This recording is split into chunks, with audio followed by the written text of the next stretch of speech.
Assalamualaikum warahmatullahi wabarakatuh. Bismillah, alhamdulillah, wa syukurillah, wa la hawla wa la quwata illa billah. Fa inni ashhadu an la ilaha illallah, ashhadu anna Muhammadan abduhu wa rasuluh. Allahumma salli wa sallim wa barik ala hadan nabiyil karim wa ala alihi wa sahibatihi wa tabi'in wa tabi'ut tabi'in wa li ummati rasulillahi ajma'in. Amma ba'd. Qala Allah Ta'ala, bismillahirrahmanirrahim, falyabudu rabba hadzal bait alladzi at'amahum min ju' wa amanahum min khauf. Rabbana zidna ilma warzuqna fahma wa amalan sholihan. Selалulah kita memancarkan rasa syukur kehadirat Allah Subhanahu wa taala, terutama pagi ini kita dipertemukannya di waktu-waktu yang utama untuk meminta segala macam bintang. Salawat dan salam senantiasa kita hadiahkan kepada insan pilihan Nabi Agung Rasulullah Muhammad Sallallahu Alaihi Wasallam. Mudah-mudahan insya Allah bisa kita istiqomah mengikuti sunnahnya sampai akhir hayat tiba.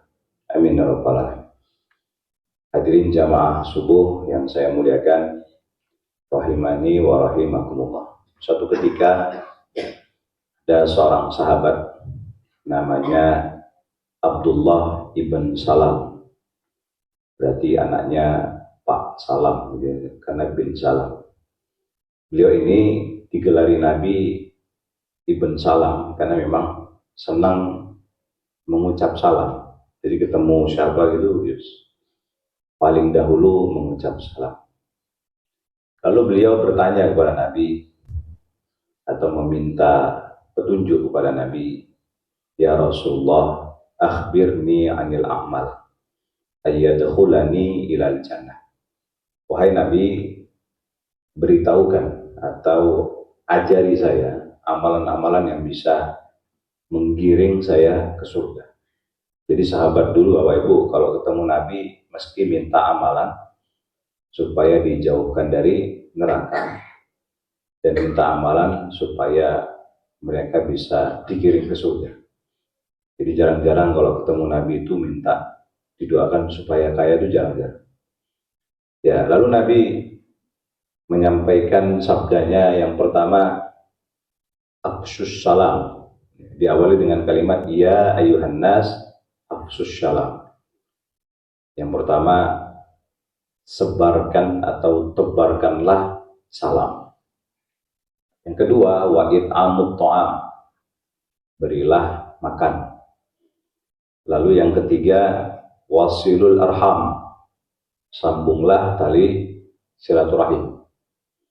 Yang keempat itu wasallu billail wan nasu niyamin, salat malamlah ketika orang sedang dalam peraduan tidurnya. Di ujung hadis itu Nabi bersabda, tadkhulul jannah bisalam, insyaallah engkau akan masuk surga dengan keadaan selamat. Artinya tanpa transit, jadi masuk langsung.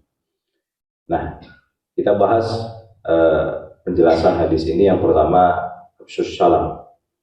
Afsyu ini artinya menebar.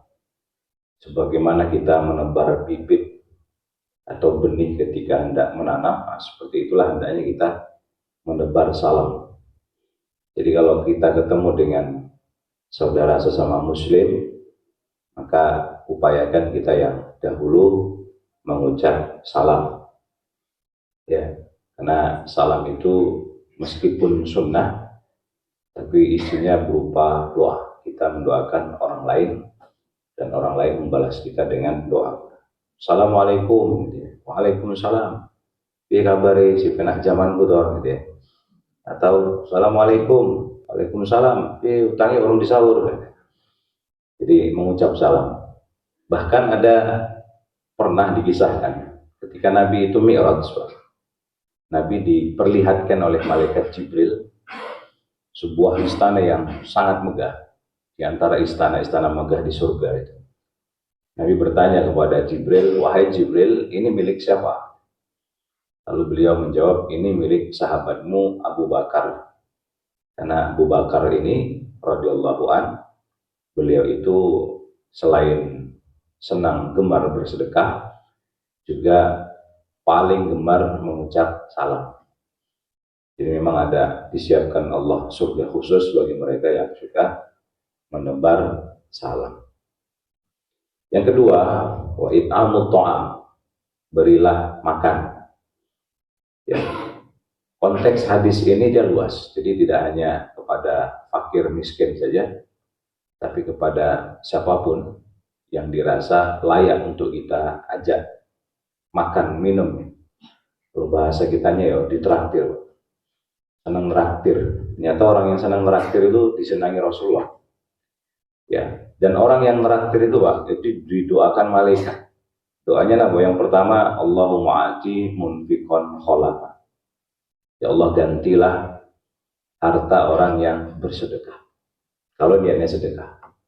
Yang kedua, didoakan Allahumma barik lahum waghfir lahum warhamhum fima razaqtahum.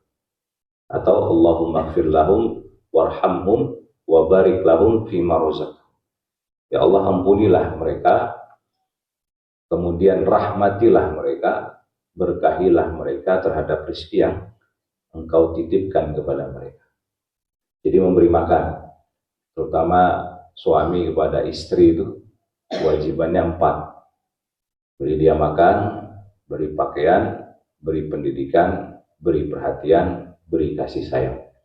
Jangan pelit sama istri, Pak. Ada sebuah kisah nyata, Pak, ini real story, Pak, di Mesir sana. Ada seorang suami yang sejak awal pernikahan sampai berapa puluh tahun sakit terus, Pak. Sakit nggak sembuh-sembuh, Pak. Jadi semua dokter sudah menangani. Ternyata suatu ketika beliau ketemu dengan seorang, katakan syekh, seorang ulama. Ulama ini tadi karena banyak dia beribadah sehingga diberikan Allah hikmah. Beliau tanya kepada suaminya, bagaimana perlakuanmu kepada istri? Apa katanya? Ya nek corojone aku ki medhit kalih bojo kula. Ning kalih wong ki apik gitu. Banyak seperti itu. Ngirim uang diam-diam. Ya, diam-diam ngirim uang. Kadang-kadang ngirim uang untuk keluarga tanpa sepengetahuan istri. Kadang-kadang dia pun akhirnya berbohong. Duitnya kemana, Pak? Tak sedekah gitu. Ternyata dikirim ke keluarga. Bukan tidak boleh ya, tapi setidaknya adalah komunikasi dengan istri. Jadi jangan sampai ada yang ditutup-tutupi. Nah, akhirnya dia pun bertobat, minta maaf sama istri, dan alhamdulillah ya Allah berikan dia kesembuhan. Jadi jangan pelit, Pak, sama istri. Banyak suami yang pelit sama istri itu yuk, didoakan yang tidak-tidak sama istri, Pak. Diam-diam istri kita mendoakan kita. Kasih makan, neraktir, Pak. Jadi mulai nanti malam traktirlah, ya, senang-senang neraktir. Dan kalau bisa di bulan Ramadan ini saya perhatikan acara bukber itu, buka bersama, itu kadang-kadang tidak sholat maghrib. Itu kita perhatikan. Makanya bukber yang paling aman itu adalah di masjid. Itu pernah saya bukber di hotel itu, habis makan loh, kok pada nongkrong gitu. Orang sholat isya apa di jamak gitu. Nah, ini nggak betul. Ya, jadi yang paling utama itu adalah sholatnya. Bukan membatalkan sholat, tapi membatalkan puasa. Bukber itu membatalkan puasa, bukan membatalkan sholat. Ya, yang ketiga, Bapak Ibu yang saya muliakan, wasilul arham, silaturahim, sambung silaturahim dengan kerabat, dengan keluarga, dengan sanak saudara. Kalau ada hubungan darah namanya silaturahim. Kalau tidak ada hubungan darah namanya ukhuwah Islamiyah. Kalau sesama saudara, sebangsa dan tanah air, tapi tidak seakidah, namanya sambung rasa. Makanya nih, ada acara halal bihalal, di situ bercampur antara muslim dan non muslim, bikin acaranya halal bihalal dan sambung rasa. Jangan silaturahim. gitu. Kecuali kalau pesertanya itu muslim semua atau halal bihalal dan ukhuwah Islamiyah, dusun jeblok gitu ya. Jadi jangan silaturahim. Nah, saya pernah diundang halal bihalal Pak Bu. Itu ternyata non muslim semua. Emak-emak encik-encik itu. Oh, ada. Tak lihat mobil itu, Fortuner, Pajero gitu. Wah, ini akhirnya saya bingung lah, aku mau ngomong apa gitu lah. Nah, akhirnya saya buka temanya sambung rasa selama setengah jam. Karena saya ada rasa was-was ya, nun sewu ya. Saya disuguhin makan Pak, nggak saya makan Pak. Tapi ketika dikasih amplop ya tak terima. Tak gue mulai tuh Pak. Jadi silul arham, sambung silaturahim. Ya mendekati akhir-akhir Ramadan ini ya sambunglah silaturahim. Kan sekarang sudah canggih Pak teknologi. Ya, tapi jangan menyambung silaturahim dengan doa yang tidak-tidak. Ketika tangan sudah tak bisa berjabat, kaki sudah tak bisa melangkah. Ini medeni Pak. Berarti manusia nggak bisa melaku, nggak bisa apa gitu. Nggak bisa bersalaman Pak. Jadi ya biasa aja. Kemudian yang keempat, Bapak Ibu yang saya muliakan, wasallu billail wan nasu niyam. Salat malamlah ketika orang lain sedang dalam peraduan tidur. Di akhir Ramadan ini kurangin tidurnya, Pak. Kurangin tidur di malam hari. Ya, 10 hari ini ya kita ngalah, kurangin tidur. Kalau biasanya tidurnya 6 jam, kurangin jadi 4 jam untuk mendirikan sholat malam atau sholat tahajud. Berangkat dari rumah dalam keadaan suci, berwudu, niatkan untuk iktikaf. Nawaitul iktikaf fil laili Ramadan sunnatan lillahi ta'ala. Atau pakai bahasa sehari-hari silahkan. Masuk ke masjid muhtadin, mendahulukan kaki kanan, dirikan sholat tahiyatul masjid. Setelah itu dirikan sholat sunnah taubat. Setelah itu dirikan sholat sunnah hajat. Setelah itu dirikan sholat sunnah macam-macam. Ya, mau sholat sunnah taubat lagi silahkan. Baru kemudian baca Quran, berzikir, beristighfar, atau mungkin ada kajian malam. Ya, nah, kalau di masjid lain saya lihat ada yang sholat tahajud berjamaah jam 1 nanti selesainya jam 2 ya silahkan. Ya, itu tidak harus. Kemudian banyak-banyak kita beristighfar, minta ampun sama Allah. Jangan sampai Ramadan terlewati dosa belum diampuni. Waktu itikaf itu ada beberapa pendapat para ulama Bapak Ibu. Kalangan Syafi'iyah mengatakan bahwa waktu itikaf itu minimal 2 jam. Ya. Kemudian dari kalangan Hanabal atau Imam Hambal, Hanabilah namanya, itu kurang lebihnya sehari 12 jam. Kalau dari kalangan Malikiyah itu lebih ketat lagi, minimal sehari semalam. Ya, jadi kalau iktikaf itu 1 jam, itu belum iktikaf, itu namanya tidur Pak. Jadi numpang tidur aja di masjid. Ya, minimal adalah 2 jam kalau kita mau ambil yang tengah-tengah. Karena memang nggak semua kita bisa full di masjid 24 jam, sebab ada yang harus menjemput rezeki, baik itu di siang maupun di malam hari. Nah, itu yang perlu kita perbanyak di akhir Ramadan ini. Banyak-banyak kita sholat qiyamul lail, banyak-banyak kita sholat tahajud. Ya.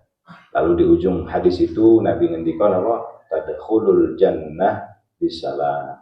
Mudah-mudahan engkau akan masuk surga dengan keselamatan. Artinya masuk surga dipaksa oleh Allah Subhanahu wa taala.